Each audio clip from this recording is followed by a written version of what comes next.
വാസ്കോഡി gamma Kappad ഇറങ്ങി ഒരു 4 മാസം കച്ചവടം ചെയ്യാൻ നല്ലോണം ശ്രമിച്ചു. മുന്നേ പറഞ്ഞ റെനസൻസിന്റെ ഭാഗമായി കിഴക്കിലേക്കുള്ള കടൽപാത കണ്ടുപിടിക്കാനുള്ള തത്രപ്പാടിലായിരുന്നു അന്ന് യൂറോപ്പ്. കാരണം അറബികളുടെ കയ്യിൽ നിന്നും പൊന്നും വില കൊടുത്താണ് നമ്മുടെ സ്പൈസസും സ്വർണവും ഒക്കെ അവർ വാങ്ങിക്കൊണ്ടിരുന്നത്. ആ പോക്കിലാണ് കൊളംബസ് അമേരിക്കയിലെത്തുന്നതും ഇന്ത്യ അന്തരിക്കുന്നതും. ആ കഥ പിന്നെ പറയാം. ഏതാണ്ട് ഒരു 80 വർഷത്തോളമുള്ള ശ്രമത്തിനൊടുവിലാണ് കടൽ മാർഗം വാസ്കോഡി ഗാമ കാപ്പാട് വന്നിറങ്ങുന്നത്.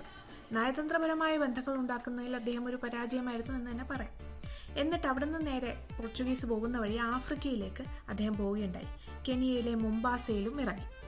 പിന്നെ അവിടെ ഒരു 2 നൂറ്റാണ്ടോളം പോർച്ചുഗീസുകാർ അവരെ ശല്യം ചെയ്തു, ബ്രിട്ടീഷുകാർ വരുന്നവരെ. ഈ കച്ചവടത്തിന്റെ ഒരു തന്ത്രപ്രധാനമായ സ്ഥലത്താണ് മൊംബാസ സ്ഥിതി ചെയ്യുന്നത്, ഇന്ത്യൻ ഓഷ്യന്റെ അരികത്തായിട്ട്. ഇന്ന് ഇതൊരു പ്രധാന വിനോദസഞ്ചാര കേന്ദ്രമാണ്. തെങ്ങും കടലോര പ്രദേശവും ബീച്ചുകളും ഒക്കെയുള്ള കെനിയയിലെ ഒരു പ്രധാന ആകർഷണമാണിത്.